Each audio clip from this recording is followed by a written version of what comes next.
Well, basically, we just want to kind of, get to know you and the company and what you guys are doing, and then talk a little bit about your experience with using the F751. I'm Galen. I'm the Director of Applied Science at CID Bioscience and Felix Instruments. I mostly have worked in doing a lot of the model development for these F751 instruments. Yeah, so why don't you go ahead and introduce yourself and tell me a little bit about Zeafruit and what you guys do. I'm Stephen, and I work for a company called Zeafruit. We're actually specialised in local market avocados, but we're also a sister company to JAL, which is Just Avocados Limited, which is the export company that we work alongside with.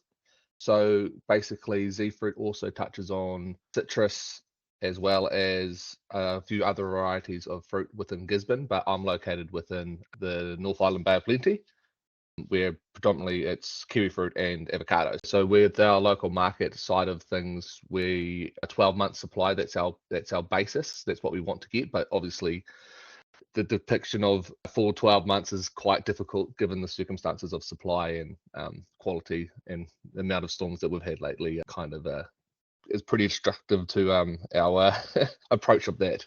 So yeah, we've used the machine quite nicely within the early markets and late markets of our season. Awesome. So I know, the 12-month supply of fresh avocados is obviously always going to be the goal. When you have when you're not Mexico and you don't have three separate flowering events, and so you can harvest avocados for 8 months out of the year, what are the biggest challenges that you're finding? So we've only got actually have one flowering event. We don't have the three. So October is our window of flowering. So basically we're holding 3 sets of crop essentially across a season. So we've got the budding wood, the new development fruitlets, plus the season just on. Our biggest headache that we have is that we hang too late. We start to put too much stresses on trees, and then we can run into a biannual problem. The biggest things, especially Just Avocados philosophy, is getting about 70% of the fruit off before flowering occurs.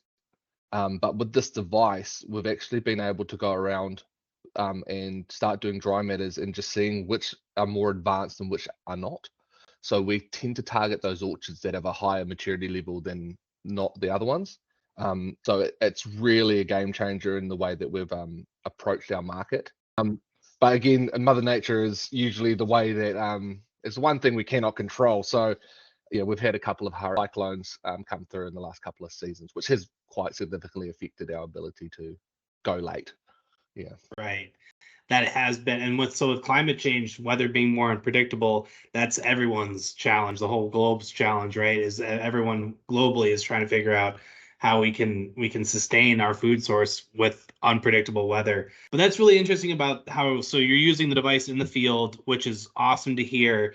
As far as like your guys's, kind of sample structure and how you're going about, doing your sampling, are you finding that it's easier to get a lot bigger sample size, more representative? Are you studying variation within trees or just within orchards, or how are you going about kind of mapping out as best to your ability all these variations in dry matter so you can make sure you're making the right decisions out in the field? So the recording of the devices on the device is quite handy now. We're actually able to not have to do too much paperwork, and with the fruit maps coming on, we've had the ability to load to the orchard now, so we can actually see it throughout the whole entire orchard via the map, which is amazing because given the topography of some of the layouts, we're seeing benefits of north facing sunshine and all that, which now we can actually prove it's actually a fixture dry matter in one single block, so a hectare block.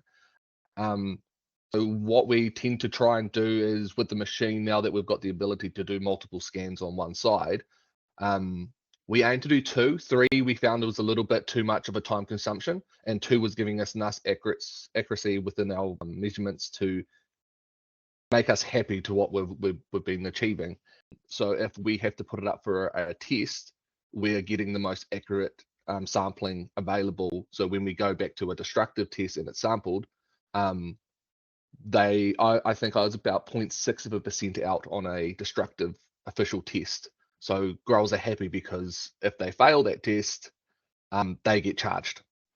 Right. And we're not taking the fruit. So the sampled fruit is still sitting on the tree. So technically we should be getting somewhat of a close result, which we're really happy with. But the other thing is that I think we're sitting through around about 10 fruit per hectare. I think it's just a little bit too much if we start to go to 20s, which is the official industry standard of a 20 fruit sample of destruction. So we're doing 10 fruit, 2 scans per side. So about 40 scans all up within the hectare. 40 scans, yeah.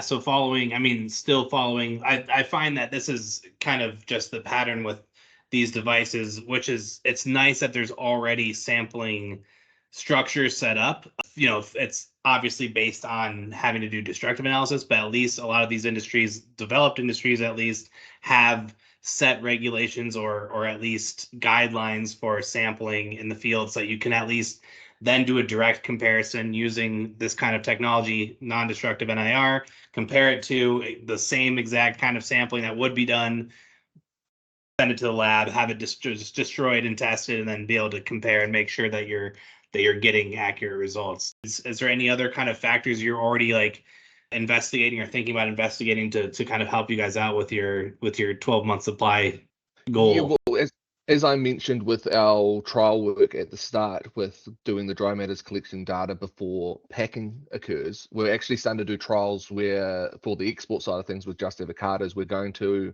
be doing the scans before the fruit actually leaves the pack site. So once it's already in the pack, we're going to scan, send it through, and see how it basically travels, how many legs it's got, depending on the variation of the dry matter.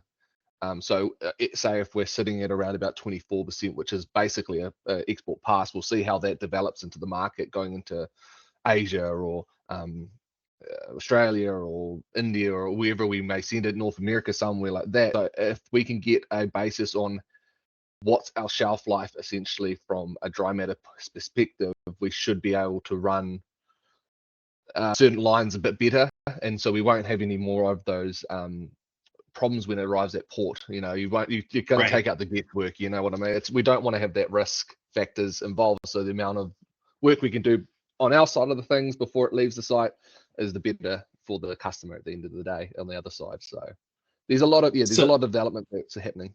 Are you going to be using the 751 on the opposite end of your wherever the avocados are going, or is that going to be destructive analysis, do you think? So that will be a destructive analysis, unfortunately.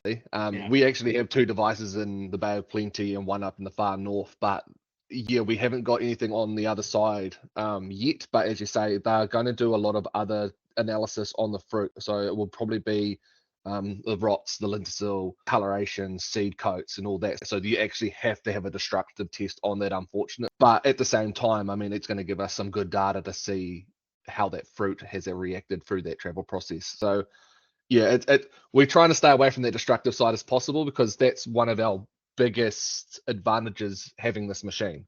Right. It's always been my biggest spiel to my growers that I deal with, is that we don't touch the fruit stays on the tree, and they're pretty happy with that. 20 being able to track it, that same exact fruit, right? Yep. It's all about that traceability, that exact fruit that you measured before, like it's in the packaging. You measured that exact fruit, you send it somewhere, and then on the other end, someone can look at that exact same fruit and say, here's how it changed. You can just mark the avocados or whatever, but being able to do it non-destructively, having that same level of traceability is going to be crucial going forward, I think. That's really great to hear that you guys have been successfully utilizing it. I know there was a lot of people when I was at World Avocado Congress that may not even some people were aware of NIR technology as a general concept. Some people were, aware that our instrument existed, but didn't really know whether or not it was working out for people in New Zealand or not. And so it's great to have someone like you there that has had a good experience using the device. That can really demonstrate that this technology is feasible and plausible to use.